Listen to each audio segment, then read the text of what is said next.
No, that'll be annoying. We're not gonna dump it. I bit my tongue.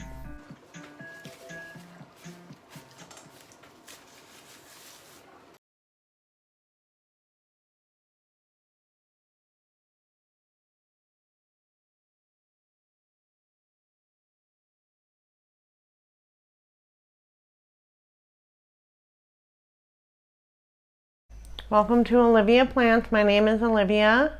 I am a houseplant collector. I have been for some time. I just want to say that I'm not a botanist. What I talk about in my videos is just what has worked for me and my personal experience in my environment. I do live in upstate New York, so my environment might be very different from your environment. What works for me might not 100% work for you in exactly the same way, but I just wanted to come on and share my experience. Today I'm going to be talking about Fluval stratum, called Stratum from here on out.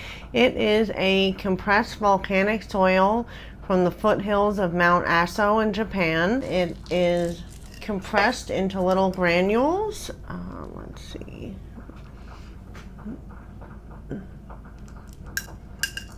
No, that'll be annoying. We're not going to dump it.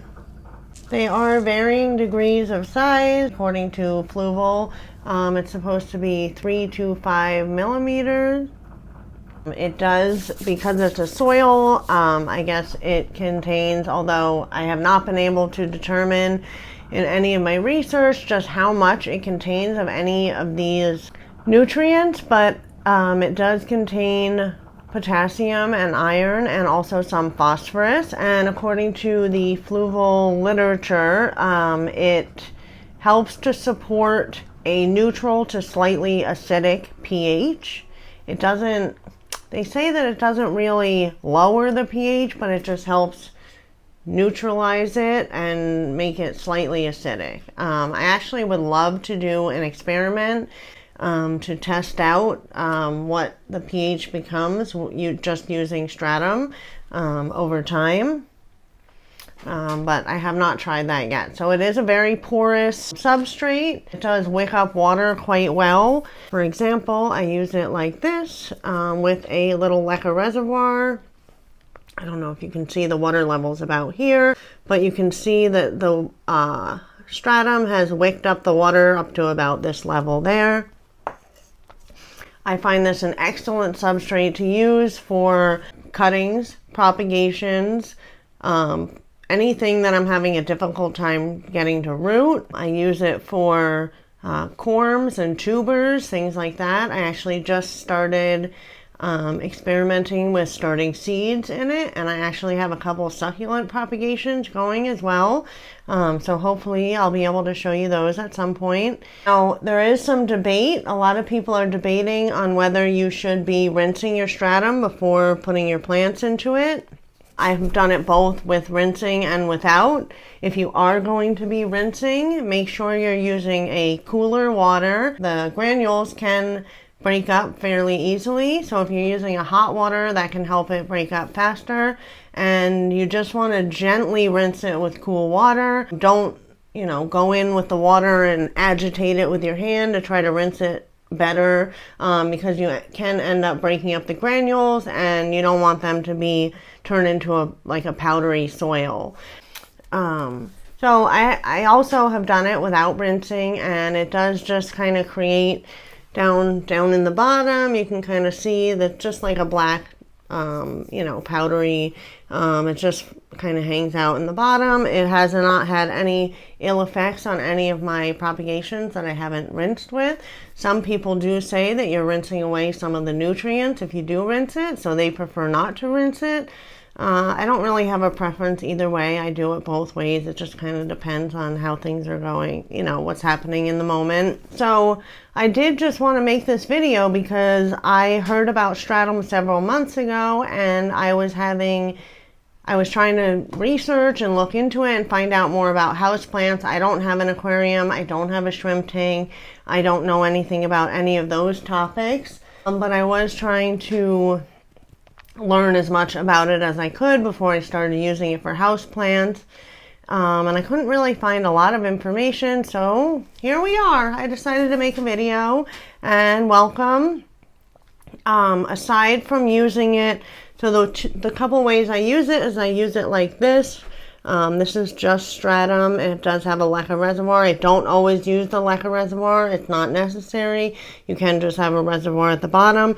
Some people like to use drainage and just kind of water it through. I find that it dries out way too quickly for me to use it with drainage unless I'm keeping it in like a tray or another cash pot that has water in it.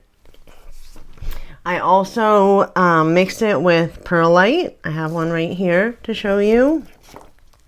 With about 50% stratum, 50% perlite mixed together. I find that works excellent. I do find that makes it a little airier. Sometimes with delicate roots, I just get concerned that it's a little too heavy, and I think the perlite lightens that up. And I also have been just either sprinkling it on the top of my soil plants or mixing it in when I'm mixing up like a little batch of soil.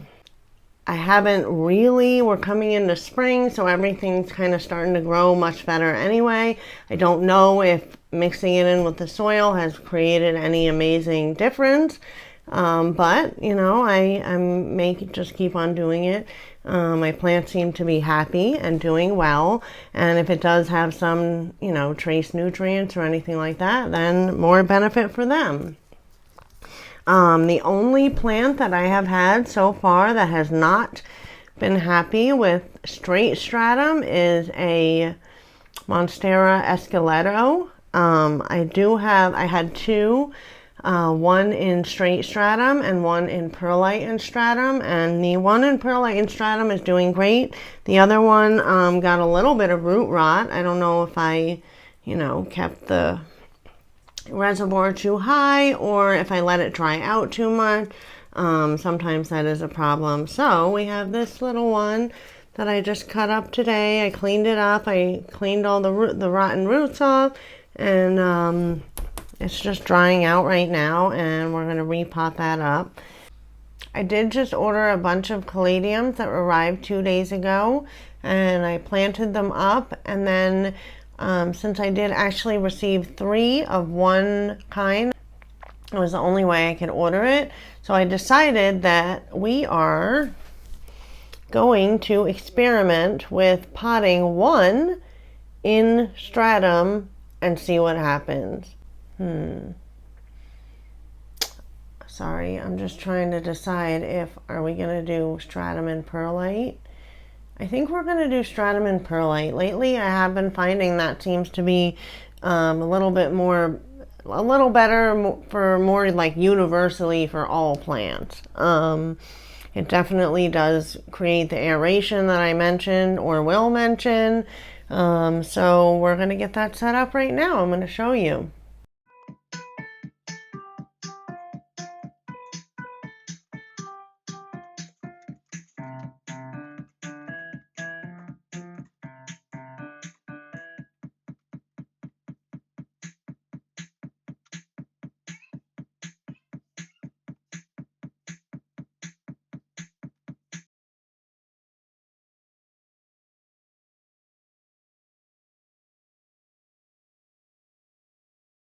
We are doing a giveaway.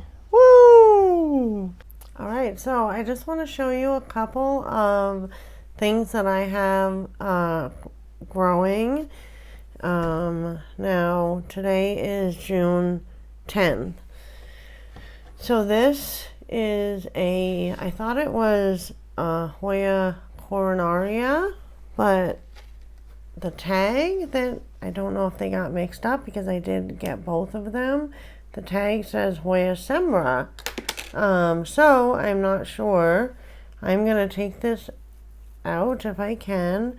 So this arrived while I was away in April, the very beginning of April, and it sat outside in New York in freezing temperatures. Due to a little miscommunication between the seller and myself. the leaves were completely mush, and I thought for sure it was cold damage. They were kind of like wrinkly and soft, so I didn't have any hopes. It was unrooted, so I put it in a mixture of stratum and perlite with a little reservoir at the bottom. I know it's a little tough to see the roots, but so today's June 10th. This was April, I want to say it got put in on April 4th. So, and it also grew this new shoot here, and it's got a little baby leaf coming out here. Two actually, one on this side as well. And it was just an unrooted cutting at that time. So this has been extremely happy, an extremely happy Hoya. So I have like 6 or 7 regal shields that I started all on March 17th. Here's one of them. This one actually, normally I don't do drainage, but this one I actually did do drainage, and there is some Leca down in the bottom there.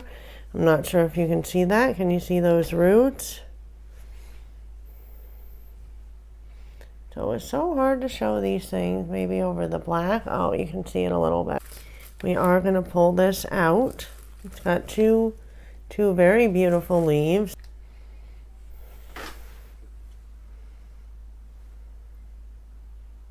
Can you see that? Let's try to zoom in a little bit if we can. Cover my face there. Get my face out of the frame.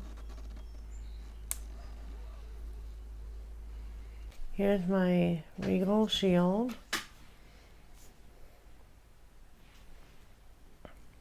Got 2 beautiful leaves, you can see right there. And it's got a root coming out here. So this is 2.5 months from when I took this off my mother plant. Of course, the biggest root is well hidden behind my label. You should always label your plants.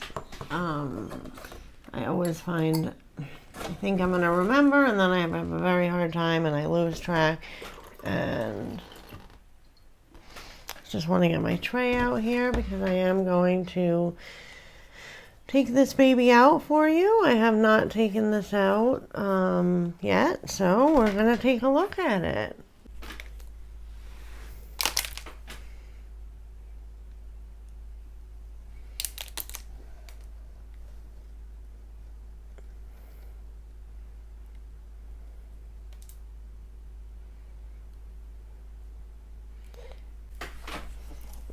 This one here is my Alocasia.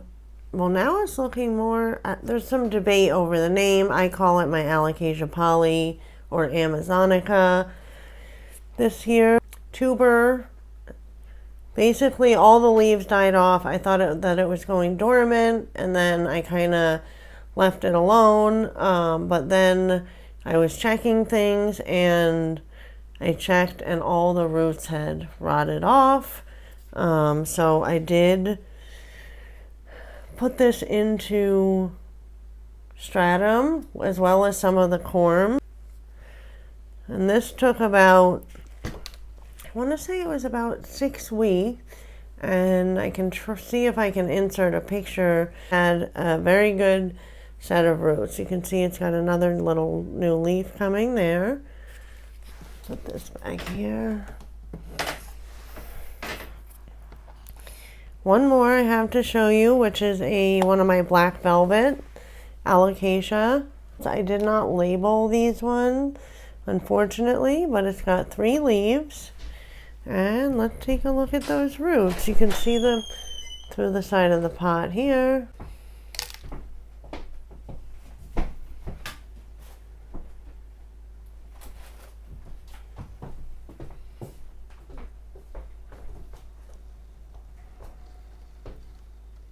It does not want to focus on these roots for you.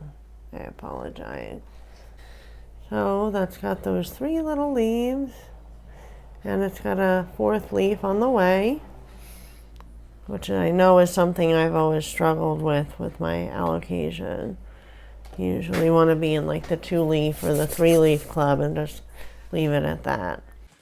Alright, it's getting a little bit late. I hope you're going to be able to see well enough. I did put down this white board in hopes that you might be able to see a little bit better as opposed to on the round table. So I did put Leca in because Leca is so noisy. I want to show you how I set up my Alocasia corms in Stratum. So I either use straight Stratum or I will do Stratum, 50% Stratum, 50% perlite, also with the Leca reservoir. I don't always use the reservoir, but I do prefer it that way. I happen to have a whole bunch of Leca that I am not using. I find it's a good way to use it, and then it also stretches the stratum. You know, you use less and then you just have the reservoir at the bottom. It's a bit easier to see where your water level is, so I do appreciate that as well. So what I'm going to do is I'm just going to pot up. I have these 2 sprouted Alocasia corms. And then I have the main tuber. The plant was used in like a staging for a house, and it got left for a very long time and unwatered, and it did dry out. So all the leaves were lost and the roots all rotted off or dried. They probably dried out. I have 2 little Alocasia corms, and they are actually unknown. This one looks a little dark, but it feels firm, so we'll give it a shot. They are unknown, so this will be a surprise. We don't know what these are. I'm going to do something a little bit different today. So I'm going to do 1 straight stratum, 1 50% perlite, 50% stratum, and 1 more. I'm going to use stratum, perlite, and I added a little bit of tree fern fiber. So we're going to give that a shot as well.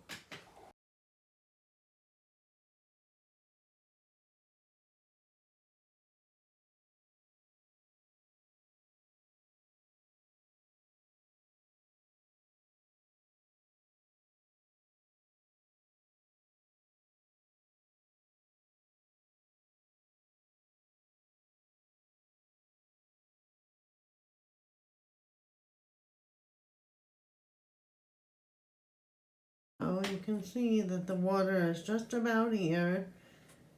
So it's just touching a little bit of the stratum and perlite. Won't refill it until it's almost dry. Just when the gets down to here, then I'll top it off with some water. I do want to say pour your water into stratum carefully. I do find that when you're pouring through perlite, it kind of sucks up a lot more of the water on the way down. And when you're pouring into stratum, it seems to just run right through it and then kind of wake up later. But I find that I often overfill on the stratum, like this one you can see here, hopefully. So the Leca ends about here, but the water, and I just poured a teeniest bit, but it seems to wake up pretty quick, and there it is.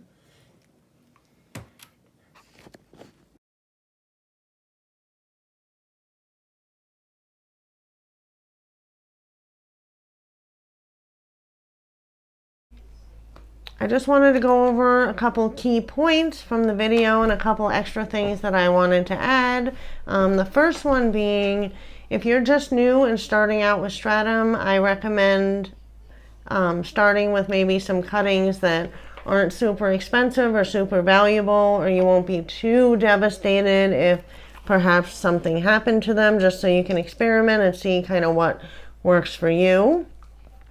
Another one is that I definitely think mixing stratum and perlite is my current favorite way to use it. I did start out initially mostly using just stratum by itself. Using perlite mixed with the stratum definitely helped prevent root rot. And I've only had 1 plant get root rot using stratum, and that was using straight stratum, and that was a Monstera Escaletto. I think I did mention this in the video, but I had 1 Escaletto that was in perlite and stratum, and that one is still going strong no problem, no root rot or anything like that. I also wanted to say that if you are starting with a cutting or a plant that already has some root rot, then you want to proceed with extreme caution. Even if you cut it off, if you treated it, if you use hydrogen peroxide or anything like that, it is typically more likely that it's able to develop rot again once it has done so. So just proceed with caution and using anything like that. Keep a really good eye on anything like that. I do like to use clear containers for anything that I'm using stratum or stratum and perlite with. I find that, I'm able to keep a much closer eye on things and kind of watch the roots develop, and, you can kind of see if there's any problem. Along that same line is that there's one right here that I can show you. I like to place my cuttings. I don't know how well you can see it. I like to place them sort of at the edge so that I can see what's happening. I can keep a really close eye on it. I can check it every day or every couple days at least and make sure that I don't see any rot developing. I know this one does look dark, but it doesn't have any rot developing, and I'm hoping within a couple days we'll start seeing some fuzzy white new root growth. I also try not to have the roots touching the side of the container where condensation can build up. Keep a good eye on your moisture levels. You don't want to let the stratum dry out completely, and you also do not want to have your water level too high. Lower, I find, is always better than too high. And I have one over here. I always like to seal the top of it. Unless you're putting this in like a prop box or something like that, then you don't have to. But if the top of the plant doesn't need that, I do like to enclose the node. Generally, unless I'm having some sort of rot issue, the node and the top of the container I seal with either some sort of plastic wrap, a plastic bag, anything along those lines. You can see some new root maybe right there. This is what I'm talking about keeping an eye on it. I check it every couple of days and just make sure that I don't see any brown developing or anything like that. There's another one right in there. Can you see that? So I'll just keep an eye on that. As long as it looks healthy, white, fuzzy, growing, then I'll leave it alone and just make sure that the reservoir in the bottom does not dry out completely. When I first put a new plant cutting anything into stratum or stratum and perlite, I do not use any kind of fertilizer or nutrients or anything like that. But once I do start to see some new root growth, then I will start adding a very diluted liquid fertilizer, nutrient water, something like that. I do dilute it since it is going to stay down in the reservoir, and I would rather have them have a little bit less than burn the plant. And then when I do work up that mixture, I do use it about every other time I need to refresh the reservoir. I hope you enjoyed this video. I am just getting started and I am planning to put out more content. If this is something that you like, I would love it if you liked my video and subscribe to my channel to let me know that you enjoy this content and that I can keep putting out more. Okay, thank you so much for watching. Take care.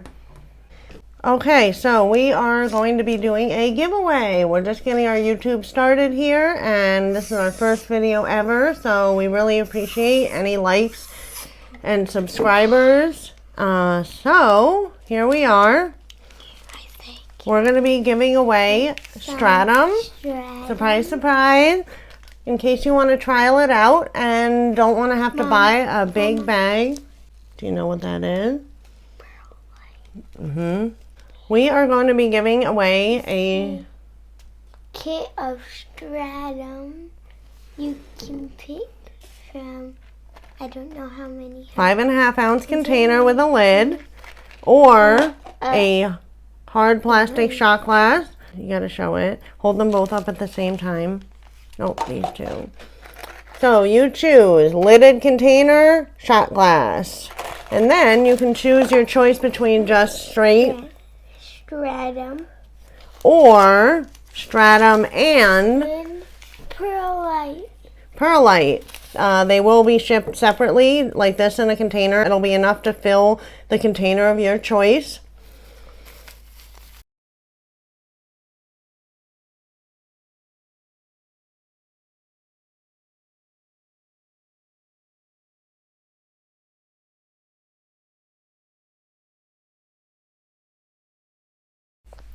All right, so I just want to try. I bit my tongue.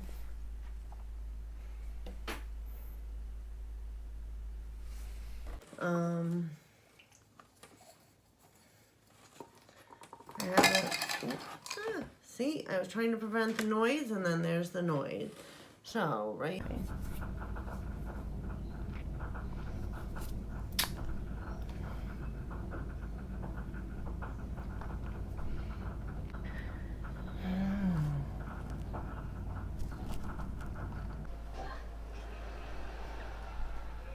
Thanks, Lola. Thank you. Nope, not done.